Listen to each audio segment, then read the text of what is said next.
আমরা তাদের দাবিগুলো মেনে নিয়েছি, তারপরও কোন সাহসে তারা আমাদের সহযোদ্ধাদেরকে সার্জিস আলম, হাসনাত আব্দুল্লাহ সহ আমাদের উপদেষ্টা মণ্ডলীকে সচিবালয়ে কেন তারা আটকে রেখেছে?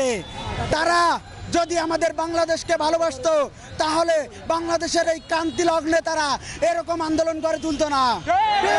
আমরা স্পষ্ট ভাষায় জানিয়ে দিতে চাই, আপনারা যে ষড়যন্ত্রে লিপ্ত আছেন, আমরা এর আগেও ষড়যন্ত্রকে রুখে দিয়েছি। অতএব আপনারা যদি কোনো ধরনের ষড়যন্ত্রে লিপ্ত হন তাহলে আপনাদেরকে দেশ ছাড়া করতে আমাদের সময় লাগবে না।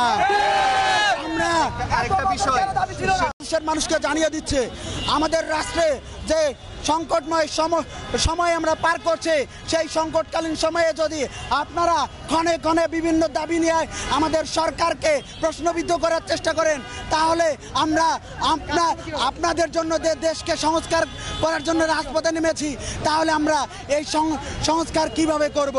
আমি তাদেরকে অনুরোধ করব, যারা বিভিন্ন সময়ে রাজপথে নেমে আমাদের অন্তর্বর্তীকালীন সরকারের কাছে তার দাবি উত্থাপন করছে, তাদেরকে জানিয়ে রাখতে চাই, আমাদের কিছুদিন সময় দিন।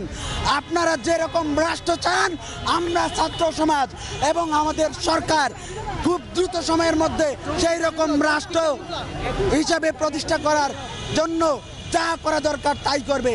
আপনারা আমাদেরকে কিছুদিন সময় দেন। শেষ প্রশ্ন, ত্রাণের গাড়ি আটকে দিয়েছে এরকম আনসার সদস্যরা আমরা দেখেছি, এইটাকে এই বিপর্যয়ের সময় আপনারা কি মনে করেন?